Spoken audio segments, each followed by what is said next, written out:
sharing this one and only life, ending up just another lost and lonely wife. You count up the years and they will be filled with tears.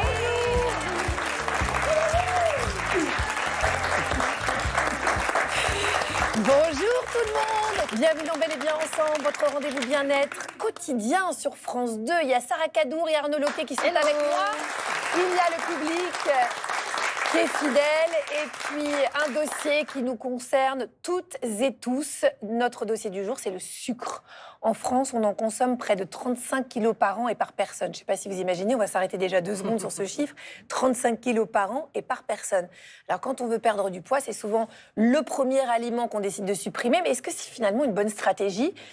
Faites qu'on me réponde que c'est pas la bonne stratégie, je vous en supplie. En tout cas, on va voir ça avec le programme de ce matin. Alors, et si le sucre était responsable de ces angoisses et de ces infections à répétition, Juliette a décidé d'arrêter le sucre raffiné et elle va tellement mieux aujourd'hui quand même que ça pose question. Son compte Instagram Zéro Sucre et IGBA cartonne sur les réseaux. La coach en nutrition Bérangère Philippon est avec nous pour partager ses astuces concrètes pour réduire le sucre au quotidien, tout en continuant à se faire plaisir, bien entendu. Et puis, zéro frustration sur ce plateau, on veut déguster. Donc, notre chef maison, Héloïse Brion, va nous donner la recette d'un dessert délicieux sans sucre. Ah, ça va aller. Oui, mais c'est ça, c'est que j'ai une barre chocolatée coincée dans le larynx. Elle veut pas circuler. Stan Gusman sera avec nous parce qu'il est là tous les jours pour nous déculpabiliser, mais quand on parle de sucre, on en a vraiment besoin. Tout de suite, pour comprendre ce qui se passe dans notre corps, dans notre cerveau, quand on consomme trop de sucre, j'ai invité la référence en la matière. C'est le docteur Réginald Allouche.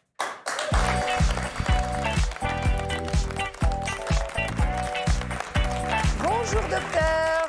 Bonjour. Merci beaucoup d'avoir accepté notre invitation. Vous êtes donc médecin nutritionniste, vous êtes spécialiste du sucre. D'ailleurs, je recommande votre ouvrage, qui est une bible qui s'appelle « Sucre, l'ennemi public numéro 1 ». C'est aux éditions Le Livre de Poche. Ça permet de bien comprendre pourquoi, déjà, il est l'ennemi public numéro 1. Mais quand même, je le disais en tout début d'émission, on consomme 35 kilos de sucre par personne et par an. C'est énorme. Donc, comment est-ce qu'on en est arrivé là, docteur ? D'accord, il faut ajouter une chose importante, c'est que le sucre est un additif alimentaire. Alors ça, c'est quand même très important de dire ça. C'est-à-dire qu'il ne pousse pas sur les arbres. Il est issu d'une transformation. Vous savez, on prend la canne à sucre ou la betterave, on les écrase, on fait un jus. Le jus, on l'assèche et puis on en fait une poudre. Et après, on la blanchit parce que les gens aiment le sucre en poudre blanc. Mais au fond, cet additif, on l'a rencontré, nous, Homo sapiens, on l'a rencontré très tardivement. C'est quasiment 18e siècle. Donc, en fait, on n'a pas les gènes pour en absorber autant. Alors après, est-ce qu'il faut pour autant le bannir ? On va répondre à toutes ces questions dans un instant. Sarah, vous êtes allée parler sucre avec les Français. Mais c'est ça, vous êtes descendue de chez vous et vous avez fait ça. Je suis descendue en bas de chez moi, sur mon palier. Voilà, et je leur ai fait du bien. Je leur ai donné du sucre sans sucre. Vous allez voir, c'est un concept. On va se booster un peu avant l'interview. Un peu de sucre. Merci, non. Non, mais c'est du sucre sans sucre. Voilà. Allez. On va goûter un petit peu. Il a bien le goût de sucre, quand même. Ça a le goût du sucre, hein. Ah ouais, complètement. Mais il n'y a pas de sucre, pourtant. C'est à base de semoule. Semoule fine, traditionnelle. De couscous? De couscous. Ah, d'accord. C'est un sucre de couscous. Voilà. Bah oui, c'est un concept. Bah écoutez, ça partait d'une bonne intention en tout cas, donc on va pas vous critiquer. Vous pourriez faire essayer à Camille, qui est avec nous dans le public aujourd'hui. Bonjour Camille. Donc vous, le sucre, c'est une passion. Ça fait pas mal d'années, vous avez pris un petit peu de poids, que vous n'arriviez pas trop à perdre. Et au final, vous avez identifié le sucre comme l'un des responsables. En fait, c'est devenu votre doudou au fil du temps. C'est-à-dire que vous m'avez dit que vous travaillez beaucoup et vous compensez quelque part par moments les coups de moins bien. Tout de suite, vous vous jetez sur des biscuits, des bonbons. C'est un peu le réflexe. Donc, on va en parler, si vous voulez, un petit peu plus tard avec vous. Mais je pense que vous n'êtes pas toute seule. Il faut que vous soyez rassurés. Parce que Sarah, par exemple, chaque fin d'émission, elle en peut plus de nos tronches. Donc, elle se jette sur des pots de pâte à tartiner. C'est tout ce que vous avez trouvé pour clore votre... Absolument. Bravo. Les gens ont besoin d'exemples concrets. Bon, Sarah, Allez dans le public, on ne sait jamais qu'ils aient des petits bonbons à vous donner. Bon, en tout cas, vous êtes au bon endroit, Camille. On va essayer de trouver des solutions pour vous tout à l'heure. Et puis en attendant, si vous aussi vous voulez témoigner, vous avez les réseaux sociaux de Bel et Bien Ensemble pour nous contacter. On vous répond, bien entendu. On sera ravis de vous accueillir dans le public. Alors pourquoi est-ce qu'on est complètement addict au sucre? Comment réussir à combattre ces pulsions pour être en pleine forme et puis pour garder la ligne? Ce sont les questions que tout le monde se pose, auxquelles on va essayer de répondre.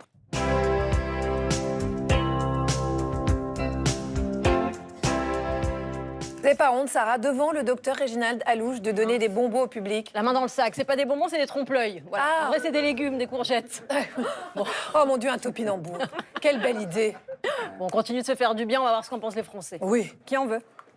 Est-ce que vous aimez le sucre? J'adore le sucre, mais je sais que c'est du poison. J'aime beaucoup le sucre, notamment le chocolat. Je pense qu'en fait, ça donne un plaisir immédiat qu'on n'a pas forcément avec d'autres aliments. Je ne peux pas faire de diète, j'adore le sucre. Voilà. Est-ce que vous pensez que le sucre soit une drogue? Oui, tout à fait. Moi, je pense que c'est une drogue. C'est très compliqué de s'en défaire. Dès que je vais pas bien, je me prends quelque chose de sucré. Je plane pas, mais presque. C'est quoi votre petit péché mignon sucré? En gros, du chocolat, c'est sous toutes les formes possibles et imaginables. J'arrive. Allez, c'est un petit bout en plus que je vous donne. Chin chin. Hop. Les bons gâteaux et les bons flancs. Ah là, Oh les là là. flancs. C'est quoi vos alternatives au sucre? Et j'essaye de me porter de plus en plus vers le fruit, comme quand on était petit en fait. Les fruits. J'ai beaucoup envie de trucs sucrés, donc j'essaie de manger des oranges et des pommes. Je prends des fruits. Moi, je vais vous aider ce matin. J'ai une pomme pour vous. Allez, un petit croc? On partage. Non, ça ira. Je sais ce qu'il y a dedans. Hop là! C'est pas mal. Ne me remerciez pas. C'est bien, c'est bon pour la santé, c'est plein de pectine. Oh! C'est beau de vous occuper des Français comme ça. avez Ça vu. vous ressemble pas, hein? Je sais Oui, pas c'est ce qui vrai, se j'ai passe. changé. Elle a changé profondément. Merci beaucoup, Sarah. Camille, on vous a aperçu dans le micro-trottoir, d'ailleurs. Oui. Arnaud le disait tout à l'heure, donc que vous avez une relation au sucre quand même un petit peu particulière. Une relation compulsive, addictive, surtout le soir après une journée bien remplie. J'imagine que c'est un peu le réconfort, c'est la récompense, c'est aussi le doudou. Comment est-ce que vous gérez ça au quotidien? Bah oui, c'est vrai que je me suis rendu compte par la force des années qui défilent que j'avais tendance dans les moments compliqués, les périodes de stress, de tout de suite aller vers la facilité de ce sucre en fait qui nous appelle. Et c'est pas forcément très très bon pour la santé. Vous culpabilisez après? C'est ça, c'est que ça nous mène forcément vers la culpabilité. Et aujourd'hui, je voudrais savoir un petit peu si, pour perdre du poids, il fallait complètement mettre de côté le sucre. C'est vrai qu'il y a des moments, docteur, où le sucre, ça peut presque devenir obsessionnel. Qu'est-ce qui se passe dans notre cerveau quand ces envies de sucre arrivent? Que déjà Camille puisse comprendre ce qui se passe à l'intérieur de sa petite caboche. Voilà, c'est toute une chaîne qui va fonctionner dans le cerveau. Sur le bout de la langue, vous avez des capteurs, vous en avez à peu près 10-12 000, qui sont sensibles au salé, sucré, amer, acide et délicieux. Dès que vous avez du sucre sur la langue, à ce moment-là, cette langue est reliée par un nerf, bon, passons les détails, à un petit noyau dans le cerveau qui s'appelle le noyau accumbens. C'est compliqué, mais en neuro, c'est toujours compliqué. Et dans ce noyau, ça s'appelle aussi le noyau de la récompense, le reward system. Quand vous avez du sucre sur le bout de la langue, vous avez ce sucre va donner une information au noyau accumbens. Et qu'est-ce que fait le noyau accumbens? Il fait de la dopamine. La dopamine, c'est l'hormone du plaisir pour le cerveau. Et il adore ça. D'ailleurs, notre cerveau, il aime une seule chose, c'est le plaisir. Donc, il aura toujours tendance à faire quoi? S'il est en contact avec le sucre une fois, il veut y retourner. Hein, on a tous connu le paquet de bonbons, on n'en prend jamais un. On en prend plusieurs, parce qu'on veut recommencer l'expérience.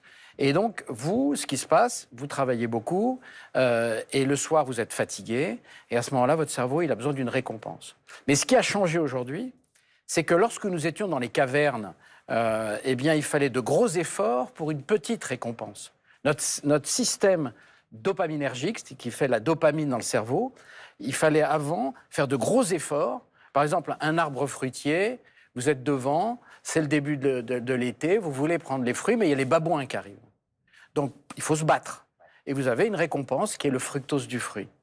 Mais aujourd'hui, c'est l'inverse. C'est-à-dire qu'on a on a une grosse récompense avec de petits efforts. C'est ça le problème Et du sucre. pourquoi est-ce qu'on en a envie particulièrement quand on va pas bien? C'est justement pour essayer de compenser, c'est une béquille?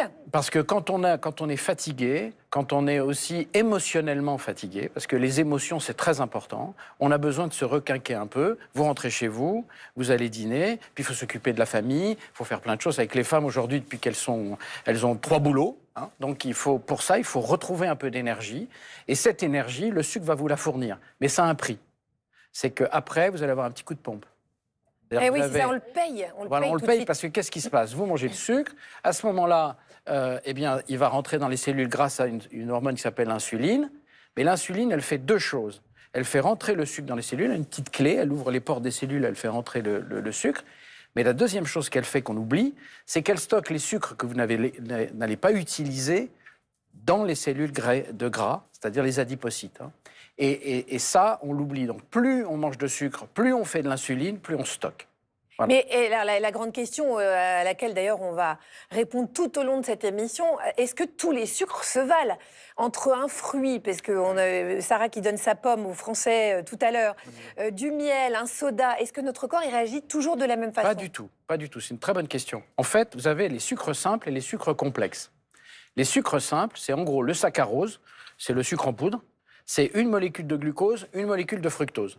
Voilà, c'est simple à comprendre. Alors que dans les fruits, vous avez du fructose. Et dans le lait, vous avez du lactose. Eh bien, il faut savoir que le fructose, par Parce qu'il y a du sucre dans le lait. Le lactose. Du lactose, bien sûr, c'est un sucre. Mais ça, on ne le sait pas forcément. Donc, c'est un des nutriments pour les enfants, pour les bébés, par exemple. Et donc, en fait, l'organisme ne va pas se comporter de la même façon. Je prends l'exemple du fructose. Quand vous avez du fructose, eh bien, il faut que votre foie le transforme en glucose pour être utilisé par vos muscles. Nous n'avons pas la capacité, comme certains animaux mammifères, d'avoir la capacité d'utiliser directement le fructose. Alors ça, c'est les sucres simples, ok ? Mais deuxièmement, vous avez les sucres complexes. Les sucres complexes, c'est l'amidon qu'on trouve dans les légumineuses, dans les céréales. Pommes de terre. Pommes de terre, riz, pâtes, pain. Et puis les légumineuses, lentilles, haricots blancs, haricots rouges, topinambour, pois chiches, et ainsi de suite, et fèves. En fait, ce sont deux aliments très différents. Mais une chose est certaine, c'est que quand vous mangez de l'amidon, vous mangez du sucre. Donc la grande question, c'est est-ce que le sucre fait forcément grossir? Alors, nous sommes dans une société assise. Nous avons changé nos comportements. C'est-à-dire qu'aujourd'hui, nous sommes assis quasiment tout le temps. La voiture, les transports en commun, la maison, maintenant on se fait livrer l'alimentation et on ne bouge plus. Et ça, c'est ça qui fait que le sucre fait grossir. Si vous bougez, si vous avez une activité physique, si vous n'êtes pas sédentaire, vous pouvez manger du sucre parce que vous allez le brûler. Mais si vous le mangez le soir, en rentrant, pour vous faire plaisir... Sur le canapé, devant une série qu'on va bouger. Et que vous allez vous coucher, qu'est-ce que va faire l'organisme? Nous sommes tous des stockeurs. Nous avons tous été sélectionnés tout au long du temps. Les gens qui ne pouvaient pas stocker, ils n'ont pas eu de descendance. Je rappelle qu'en France, au XVIIe siècle, il y avait une famine tous les 20 ans. D'accord ? Donc ça dégageait. Ceux qui restaient, c'est les gens comme vous. Vous êtes une bénie de la nature. Parce que vous savez garder les calories. Le problème, c'est que tout a changé aujourd'hui. Et qu'avant, le sucre, il fallait se battre. Je rappelle qu'à Noël, au XVIIIe siècle, on offrait une orange. Oui. C'est vrai. C'était un cadeau. C'était le sucre, c'était un cadeau. D'accord ? Aujourd'hui, il y en a partout. On en met partout. Et donc, on est victime, on est vraiment victime de ce processus. C'est bien parce qu'avec tout ce que vous nous dites déjà, je pense que la première étape, c'est de prendre conscience de tout ce que vous dites, du fait déjà que c'est pas naturel, en fait, de se ruer sur le sucre. On comprend pourquoi, grâce à ce que vous avez dit sur le cerveau, mais en tout cas... en gros, c'est un luxe, quoi, finalement. Donc, à partir de ce moment-là, on va pouvoir peut-être aider à réguler votre consommation, chère Camille. Mais il y aura plein d'autres conseils tout au long de cette émission. Docteur Réginald Alouche, vous restez avec nous parce que j'ai 1000 questions à vous poser. Bon. On va vous donner encore plein de solutions. Et tous les conseils, d'ailleurs, vous les retrouvez, sachez-le, sur les réseaux de l'émission. Donc, n'hésitez pas à aller fouiner. Et puis, vous, Arnaud, vous êtes allé à la rencontre d'une jeune femme qui a décidé de soigner ses nombreuses angoisses et aussi ses infections chroniques, parce que oui, elle avait vraiment tout le temps des infections, et elle a banni le mauvais sucre de ses repas. Vous allez voir, c'est absolument dingue.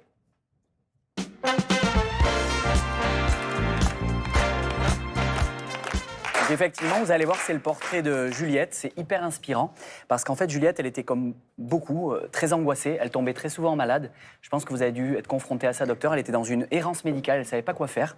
Jusqu'au jour où elle s'est prise en main. Elle a fait une formation en nutrition. C'était un peu la dernière carte qu'elle jouait, la dernière chance. Et en fait, elle a réussi à enlever tout le sucre raffiné de son quotidien. Et le résultat, il est spectaculaire.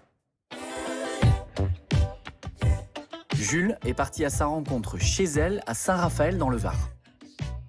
Et bonjour. Bonjour, comment allez-vous? Ça va et vous? Bien, merci. Merci de nous accueillir. Avec grand plaisir. Bon, je vous suis. Allez, on y va. Sur les réseaux sociaux, Juliette, alias Happy Body by Ju, propose des conseils et des formations autour de la nutrition. Elle en est convaincue, notre alimentation influence autant notre corps que notre bien-être mental. Racontez-nous un peu votre routine le matin alimentaire. Qu'est-ce que vous mangez au petit déjeuner? Là, je vais vous montrer. On va faire un lunch intéressant, on va dire, pour le corps. Au programme de ce petit déjeuner, œufs brouillés, guacamole, yaourt végétal et pétales de sarrasin, accompagné d'un petit secret d'Happy Body Ju.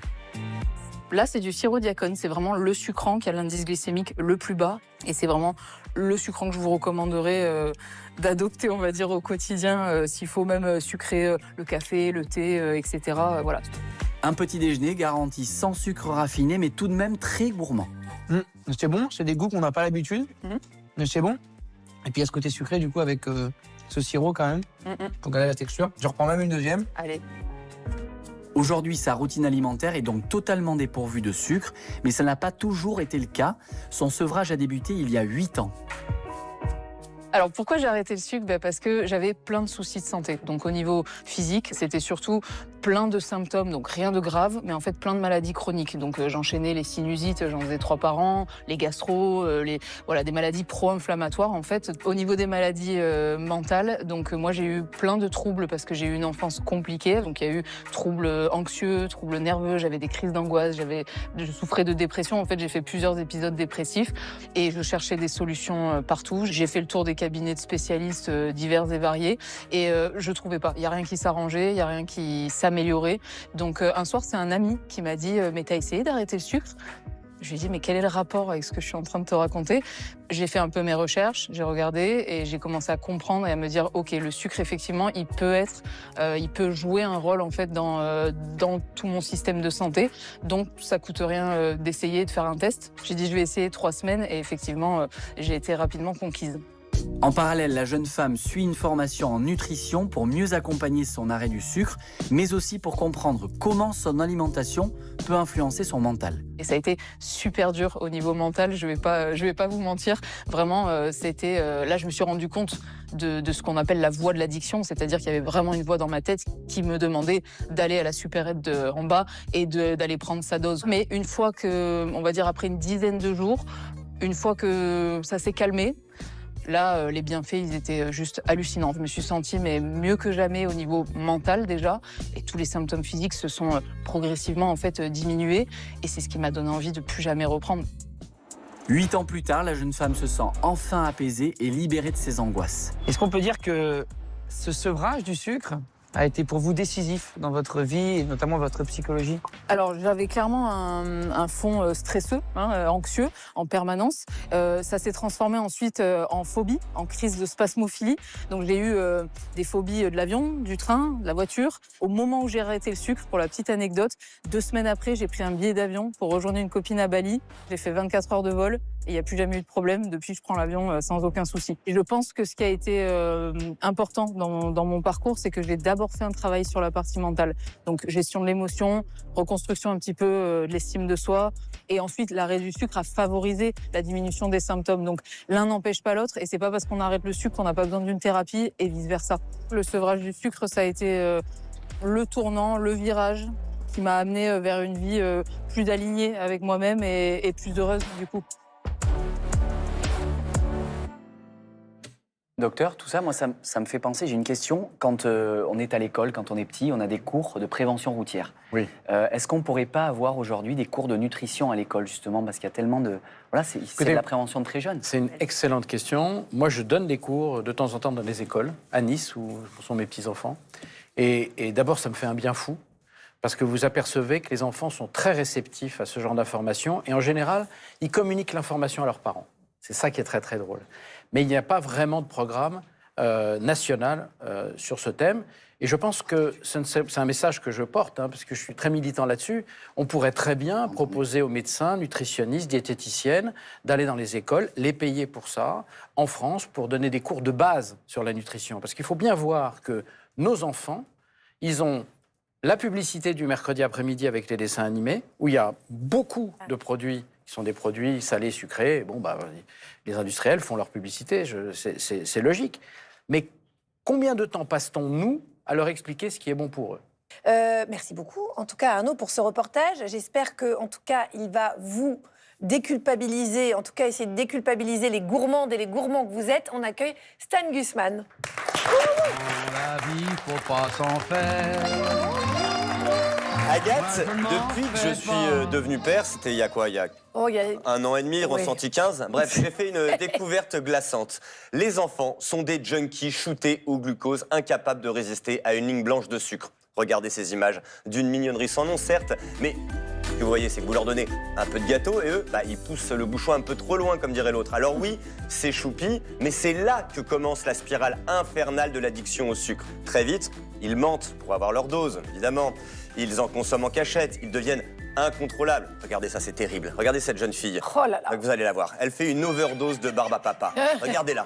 C'est simple, elle est littéralement possédée par le démon du sucre. Pupilles dilatées, spasmes répétés, mâchoire serrée, gestes impulsifs, tous les syndromes d'un bad trip au sucre de canne. J'ai donc voulu comprendre pourquoi le sucre rend les enfants addicts. Eh ben, c'est la faute à nos papilles. En fait, pour s'assurer que dès la naissance, les bébés finissent bien leur biberon, notre palais est particulièrement sensible au glucose. On est programmé pour aimer ça. Le sucre, c'est par nature synonyme de plaisir et de sécurité. Tout l'inverse de l'amertume ou de l'acidité qui peut signaler un danger.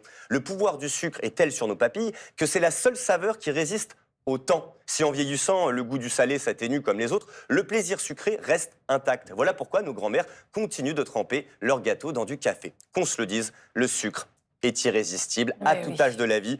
Et les enfants, pas plus que les grands d'ailleurs, sont incapables de lui dire non. Et pour m'en convaincre, j'ai réalisé il y a 5 ans une expérience sur mon petit-neveu Hector. Vous allez constater 2 choses. 1, il est complètement accro. 2, j'ai pris un sacré coup de pelle. Ah, mais non.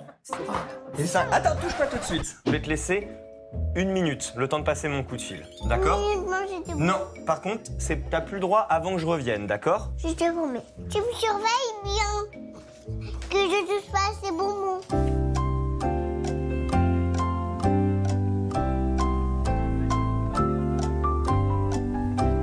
Bye bye. Alors, t'as mangé un bonbon? Non. Non, t'es sûr? Non. Pas un seul bonbon. Non, regarde. Là, t'as le choix. Soit tu le manges maintenant, ok? Soit t'attends 5 minutes et dans 5 minutes, t'en as pas un, t'en as 3. Oui, c'est clair. Ok, bon bah, à tout à l'heure, hein.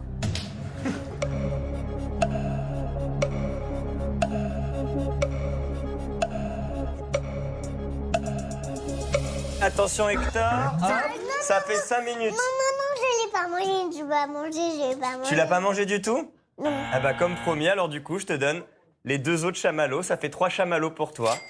Bien joué. Est-ce que je peux envoyer les bonbons dans la boîte? Allez hop, t'as le droit d'en choisir 2 pour finir. Allez, 3. Non, tu lâches ça. Ah, il y a la maman qui arrive, il y a la maman qui arrive. Chez France Télévisions pour les bonbons. Voilà, je l'aime. Oh là là, Je l'aime. il est trop mignon. Il est trop mignon. J'étais Ah, il a inconscient. pris un sacré coup de pelle. Ouais, c'est vrai. Je sais pas ce qu'il y a de plus flippant, ma gueule ou l'addiction au sucre. Non, c'est pas vrai en plus. Non, vous êtes gentil. Bon voilà, moi je vous laisse, je vais aller démonter l'armoire à gâteaux pour éviter que mon enfant devienne addict. Je vous embrasse. Bonne journée. Merci beaucoup, Stan. Il est trop mignon, ce petit-neveu, et qui a bien grandi. Sarah? Oui, il y a Iris qui a une question pour le docteur Alouche. Oui. Du coup, moi aussi, je suis un peu gourmande. Et je voulais savoir quelles sont les solutions pour réduire le sucre et éviter d'être frustré et comment on pouvait éviter les craquages, justement. D'accord. Alors, il y a une chose déjà intéressante, c'est de vous poser la question, à quel moment vous avez ces craquages? Il faut noter quel est le facteur déclenchant. Il y en a un. On ne mange jamais par hasard. Il y a toujours des facteurs soit émotionnels, soit de stress, soit d'environnement. Donc, il faut noter, il faut que vous appreniez à vous décoder. Parce que sinon, votre inconscient n'est pas votre ami. Hein. Il va vous pousser, parce que lui, le cerveau, il veut sa dopamine. Premier point. Deuxième point, il faut que vous mettiez en place un rythme alimentaire. Vous avez des repas, et en dehors des repas, vous vous donnez cette discipline, vous ne grignotez pas. Voilà. Parce que le grignotage, c'est le cycle dont on a parlé tout à l'heure. Insuline, on prend du poids. Voilà. Donc ça, c'est le deuxième point. Le troisième point, c'est de prendre son temps pour manger. C'est-à-dire, je dis souvent, il faut mâcher en moyenne 12 fois, parce que quand on mâche, le cerveau dit « j'ai mangé », alors que si vous faites « vous n'avez pas mangé pour le cerveau », si vous gobez. Regardez, allez dans un restaurant, fast-food ou pas, et regardez les gens manger. Vous verrez que beaucoup gobent. Gobent, et en 3 minutes, ils ont terminé. Et à ce moment-là, les signaux de satiété ne se mettent pas en place. Et 1 heure après, ils ont faim. Donc, ce qu'il faut, c'est, vous mettre un cadre qui respecte votre alimentation, vos 3 repas, peut-être une collation l'après-midi si vous rentrez tard chez vous. Parce que sinon, qu'est-ce que vous faites? On rentre tard chez soi, on est fatigué, on ouvre le réfrigérateur, un bout de fromage, un bout de pain, voilà. Donc il faut faire ça, bien mâcher, et puis essayer de comprendre comment vous fonctionnez psychologiquement. Voilà. Et puis si vous craquez vraiment, excusez-moi, vous prenez une petite amande et vous la rongez comme ça. C'est pas beau à voir parce que ça fait baver, mais vous la rongez comme ça. On gobe, on bave, docteur Alouche, ça va être compliqué d'éviter le sucre. Bon, en tout cas, Camille, on retient que pour éviter de vous jeter sur le sucre le soir, vous notez, il faut prendre plus de protéines pour plus de satiété, et des féculents au déjeuner aussi, mais seulement au déjeuner. Et justement, docteur Alouche, il y a certains muscles, alors ça c'est hallucinant, qui aident le corps à mieux réguler le sucre.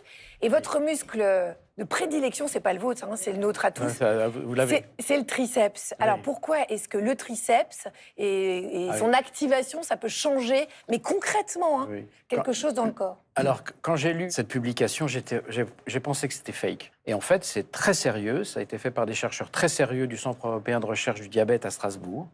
Et ils ont montré que ce triceps, ce muscle-là... Oui, c'est ça, c'est celui qu'on a derrière le bras. Vous savez, si vous avez plus de 50 ans, c'est celui qui pendouille. Mais là, exactement. Oui. Et il aide le pancréas à assurer sa sécrétion d'insuline. Et il consomme plus de sucre que les autres. Et donc, le triceps, on s'en sert très peu. On s'en sert si on veut se lever d'une chaise, comme ça. Voilà. On s'en sert si on fait le coup droit en boxe. Mais comme on ne va pas se battre tout de suite, voilà. Quand on nage le crawl. Voilà. Donc, en fait, on s'en sert assez peu. Moi, depuis que je vous connais, vous savez ce que je fais. Hein. Hier, j'ai mangé un flan. Oui. Bon, regardez ce que j'ai fait. Hop, je me suis mis sur la table. Allez, vraiment, sois sûr de toi. Hop, je l'ai grillé, triceps, bisous. On peut manger. Alors, il y a des crêpes brûlées, en veux-tu, en voilà. Quand tu es invité à dîner, c'est bien. Oui, je n'ai pas de surmoi pour ça, vous le savez. Voilà. Qu'est-ce qu'il fait? Alors, attendez, vous voulez aller jusqu'au bout ou pas? Bien sûr. Bon, très bien. Alors, il y a le triceps, en fait, il y a un mouvement simple. Je vais le faire sur un bras. C'est ça, par exemple. Voilà, vous faites ça. C'est tout bête. Vous pouvez le faire aussi d'une autre façon, comme ça. Et alors, si vous n'avez pas de poids chez vous, vous prenez des petites bouteilles d'eau. N'importe quoi, une boîte de conserve, de l'eau, une bouteille d'eau. Et vous dorénavant, on va présenter l'émission comme ça. Alors écoutez, voilà. Salut Arnaud, ça va bien? Ouais, t'as passé une bonne semaine? Ouais. Attendez, je vais poser ça. Donnez-moi parce que comme ça, je les travaille. Voilà, travaillez-les pendant que je travaille aussi. Voilà. Alors allez-y, qu'est-ce qu'on fait avec le mollet? Alors, avec le mollet, vous pouvez faire ça, par exemple. Wow. Voilà. Ah oui. Attendez, vous faites pas les croisés là dans mon émission, hein? Non, je fais rien. Non, je fais pas de double salto arrière. Mais on est obligé. Voilà. Vous pouvez compliquer aussi. On est obligé d'être sur une marche, docteur? Oui, c'est mieux parce que comme ça. Alors, en général, il y a une chaise. Hein, mais la production n'avait pas de chaise, donc voilà. Donc j'ai été obligé de faire. Faut être courageux. Est-ce que voulez-vous tenir à mon épaule? Voulez-vous tenir à mon épaule, docteur? Non, ça va. Pour pas tomber. Non, je vais avoir de l'émotion. Donc, je vais avoir envie de sucre. Oui, c'est ça, il va falloir compenser ensuite. Retournez auprès de moi. Même si vous devrez compenser quand même par un petit bout de sucre. Ah bah oui, parce que là, c'est du stress absolu. Quand même. Merci beaucoup. On peut applaudir parce qu'il a donné de son corps. Bravo. Je vous rappelle qu'il est médecin, il n'est pas coach. Malgré, bien sûr, mais il fait très bien le coach. Alors, notre prochaine invitée, elle accompagne depuis des années celles et ceux qui veulent réduire le sucre dans leur alimentation sans frustration et sans renoncer au plaisir. Donc, elle va nous donner plein de conseils concrets pour arriver à continuer à manger du sucre sans se faire mal, quoi. On accueille Bérangère Philippon.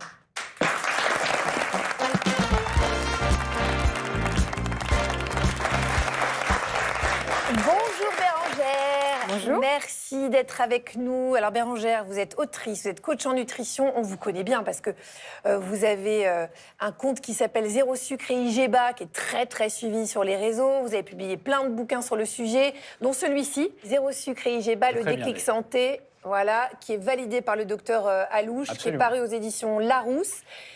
Zéro Sucre IGBA. On se dit, bon là quand même la vie va changer. On se dit, est-ce que vous voulez nous affamer? Est-ce que vous voulez couper le plaisir, la dopamine dont parlait le docteur? Donc expliquez-nous en quoi ça consiste et pourquoi est-ce qu'en fait ça va nous faire du bien.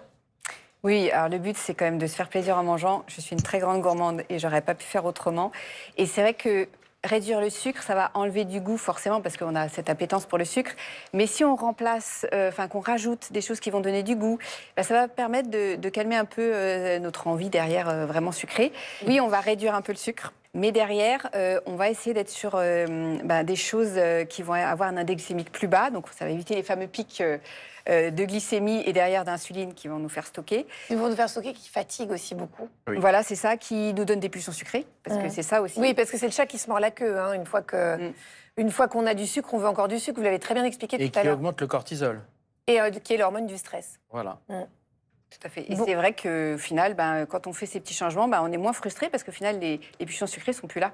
Sarah. Oui, je vous présente Amélie, qui a une question pour Bérangère. Pour réduire le sucre sans frustration, qu'est-ce qu'on peut mettre en place facilement et dès maintenant?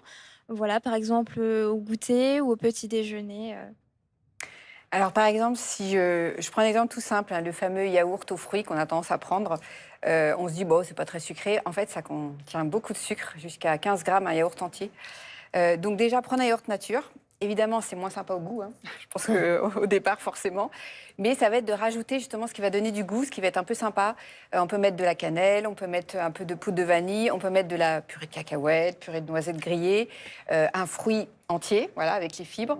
On peut mettre des copeaux de noix de coco, même des petites pépites de chocolat fort en cacao. Et là, tout de suite, on a du goût qui nous permet de nous déshabituer du sucre. On a quand même ce plaisir avec les différents arômes.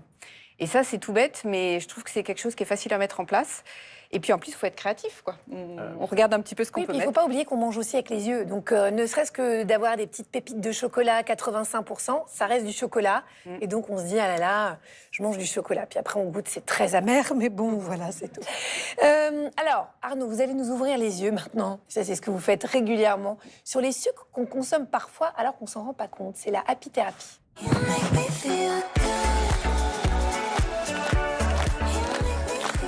On pense souvent qu'on l'associe à des desserts. Est-ce que vous me laisseriez une petite place? Merci. On l'associe souvent à des desserts, aux bonbons, et on ne se rend pas compte, on l'a déjà un peu évoqué, que dans des produits du quotidien, il se cache là-dedans aussi ce sucre. Et ce qui est aussi très surprenant, c'est qu'ils peuvent par moments se cacher dans du salé. Donc, ce que l'on va faire, c'est, je vais vous rappeler l'OMS, l'Organisation mondiale de la santé, qui a recommandé de ne pas dépasser les 25 grammes de sucre par jour. C'est l'équivalent de 5 morceaux de sucre. Donc, ce qu'on va faire, c'est que je vais vous présenter des produits et vous allez devoir deviner combien de morceaux de sucre il contient. Je vais commencer, je vais vous poser ce jus de pomme. D'après vous, combien il y a de morceaux de sucre dans ce jus de pomme? 6. J'ai entendu la bonne réponse, c'est 4. 4 morceaux de sucre. Donc, ce qui est assez dingue, docteur, c'est qu'on a l'impression, quand on boit un jus de pomme, que c'est un fruit frais. Et donc, du coup, c'est bon. J'ai bu mon jus de fruit. Mais même quand il y a marqué qu'il n'y a pas de sucre ajouté? Pas de sucre ajouté, mais le jus de pomme, c'est du fructose. C'est ça. On en a parlé tout à l'heure. Et en fait, le problème, c'est que le fructose doit être transformé par le foie en glucose. C'est le nouveau travail. Et puis, deuxième point, c'est quand vous mangez une pomme, vous mangez, quand vous mangez le fruit, vous avez la chair, donc vous avez les fibres, vous avez les vitamines, vous avez la pectine, vous avez plein de choses. Quand vous le buvez, eh bien, vous n'avez pas les fibres. Le plus important, c'est les fibres, parce que ça nourrit aussi le microbiote. Mais ça, c'est un autre sujet. Deuxième piège, vous voulez vous donner bonne conscience en prenant ces carottes râpées. Oui. D'après vous, carottes râpées là-dedans, combien il y en a? 2. C'est mieux si elles sont crues que cuites, je crois, les carottes, pour le sucre. Mais bon. Regardez, il y a la bonne réponse, c'est pas mal, il y en avait beaucoup, c'est 3 morceaux de sucre. Ah, quand même. Oui. Alors, le piège de ces carottes râpées, en fait, vous savez d'où ça vient? C'est la vinaigrette qui est ajoutée. Et c'est ça qui crée ce problème-là. Là aussi, vous confirmez? Absolument. Il y a même des cornichons. Dans l'eau des cornichons salés, il y a du sucre. Parce que le sucre a un avantage énorme, c'est qu'il couvre l'acidité des produits. Donc la vinaigrette, s'il est un peu acide, on met un peu de sucre. En plus, ça stabilise ça le stabilise et ça la conserve. Alors, si nous, on peut donner un conseil, c'est simplement quand vous faites vos courses, faites attention à ce sucre qui est un sucre camouflage. Il y a des bonnes applications, je pense, qui existent aussi par moment. Vous pouvez scanner les produits. C'est un premier pas déjà pour essayer de voir et de faire attention et d'éviter tous ces pièges-là. Il faut lire les étiquettes. Il faut lire. Lire les étiquettes, ça c'est vraiment un très bon réflexe. Tiens, alors moi, Bérengère Philippon, évidemment, on a beaucoup parlé des enfants parce que les enfants, ce sont les plus grands mangeurs de sucre de la famille normalement. Moi, j'ai adopté vos bouquins pour leur goûter. Est-ce que vous pouvez nous montrer un petit peu les alternatives pour le petit déjeuner et pour le goûter qu'on peut donner à nos enfants et à nous-mêmes par la même occasion?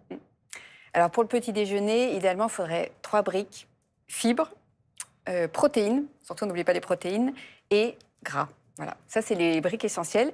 Par exemple, je vous ai apporté... Elle avait caché des petites choses.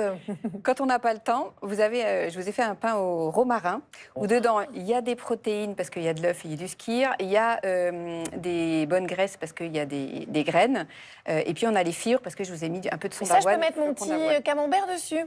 Voilà, ou éventuellement manger ça avec un fruit. Et comme ça, quand on n'a pas le temps, on prépare un peu à l'avance, on découpe, on garde au congèle. Trop bon avec le romarin, c'est délicieux. Voilà, comme ça fait un petit goût un peu sympa pour justement garder ce plaisir de manger. Donc ça, c'est pour le petit déjeuner, on fait une petite tartoche. Voilà. Et pour les goûter alors? Alors pour les goûter, je vous ai apporté une petite création que j'ai fait il n'y a pas longtemps, que mes enfants aiment beaucoup, donc ça fait plaisir. C'est des sortes de briochettes. C'est pas comme de la brioche évidemment, mais quand même c'est plutôt sympa. L'avantage, c'est qu'il n'y a que dans une briochette 2,5 g de sucre, qu'il y a des farines qui ont un index glycémique plus bas. C'est pas beaucoup, 2,5 g, moi je me rends pas compte. C'est pas beaucoup. 5 grammes, c'est un carré de sucre. Ah oui, d'accord, donc on a une moitié de carré de sucre pour tout le muffin. Voilà. Chez là, nous, on n'a pas goûté. Non, tout est pour moi, enfin je veux dire, pardon, mais qui est la star de ce show? Manifestement, ça... Oui. Et puis ça reste agréable et léger. Vous pouvez tester. Vous pouvez ouvrir pour montrer la texture à l'intérieur. Oui, alors regardez à l'intérieur quand même qu'on puisse aussi vous régaler, vous qui nous regardez. C'est très bon. S'il vous plaît. C'est super bon. On sent que c'est moins sucré, mais c'est absolument pas frustrant. Oui, mais c'est pas choquant. C'est pas choquant du tout. Vous êtes trop forte, hein, Bérengère. Bravo. Heureusement qu'on vous a, hein, Camille.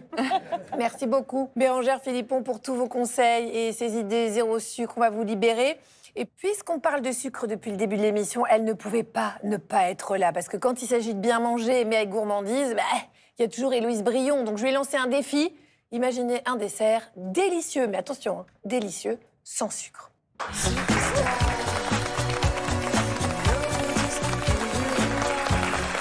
Bonjour Héloïse.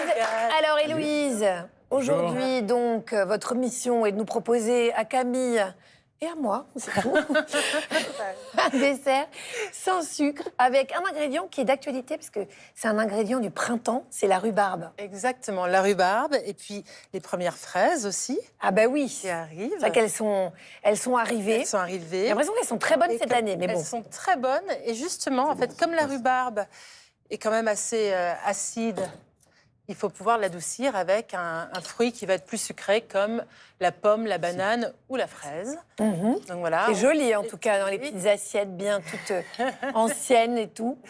Et puis aussi la rhubarbe, on peut l'adoucir sans mettre de sucre, mais en faisant une petite, comme j'ai fait là, une petite compote avec de la vanille ou si vous préférez avec de la cannelle, ça va donner ce goût un petit peu sucré mais naturel, sans sucre ajouté. Oui, c'est-à-dire qu'il ne faut pas hésiter à être créatif, à aller chercher aussi les petites épices. Exactement. Et puis là, j'ai ajouté un petit peu de granola maison, sans sucre ajouté aussi, mais avec un petit peu d'huile de coco et de la noix de coco râpée qui apporte aussi ce goût naturel. On regarde la recette? Voilà, on va la regarder en image. Alors, tout simplement, là, moi, j'ai décidé de prendre de la vanille, mais vous pouvez, comme je le disais, prendre de la cannelle ou une autre épice de votre choix. Utilisez de la rhubarbe, alors soit fraîche ou congelée, et vous faites compoter tout doucement sur feu doux. Et pendant ce temps-là, j'ai fait fondre un petit peu d'huile de coco. Je vais concasser un mélange de noix. Alors là, vous êtes vraiment libre de mettre tout non salé, mais des noisettes, des noix de pécan, des amandes, ce que vous voulez. Un petit peu de flocons d'avoine et de la noix de coco râpée. Et là, j'ai ajouté un petit peu de cannelle et de cardamome. On mélange le tout avec de l'huile de coco qui a fondu. Et on va tout mettre sur une plaque au four Ça, c'est une base à avoir, en fait, tout le temps. On a à avoir tout le temps. C'est très bon Ouais. le matin, justement, aussi, avec un yaourt, quelque chose. Et on met au four 5-10 minutes à 180. Et ensuite, donc, les bonnes fraises. Là, j'ai mis du yaourt de coco sans sucre ajouté. C'est Ça, pour tellement regarder bon, les ça. étiquettes, justement, on les trouve. Et ensuite, on rajoute un petit peu la compotée de rhubarbe, les fraises, le granola. Et puis, j'aime bien ajouter un petit peu de noix de coco en plus. Et puis, un petit peu de menthe pour la couleur. Non, mais ça, franchement, c'est le yaourt de coco. Le jour où vous découvrez ça, alors, comme le dit Réginald et comme vous l'avez dit, il faut absolument vérifier sur l'étiquette qu'il n'y a pas de sucre ajouté, mais c'est ultra gourmand, c'est onctueux, C'est léger, hyper en agréable. plus, Ah et tout. non, Donc c'est le un tout bonheur. fait vraiment Ouais. quelque chose de gourmand et en même temps sans sucre, voilà, zéro sucre. C'est délicieux. Et Héloïse, c'est délicieux, on est tous les trois d'accord. Camille, je sais pas, finalement, si je vous le donne... Bah oui, Ça me fait vraiment envie. Hein. promis, je vais vous le donner parce que comme je vais devoir dire au revoir, de toute façon, je vais devoir lâcher ce que j'ai pris en otage. Merci Héloïse Brion, énorme merci à vous, docteur Réginald Dalouche, pour votre éclairage passionnant.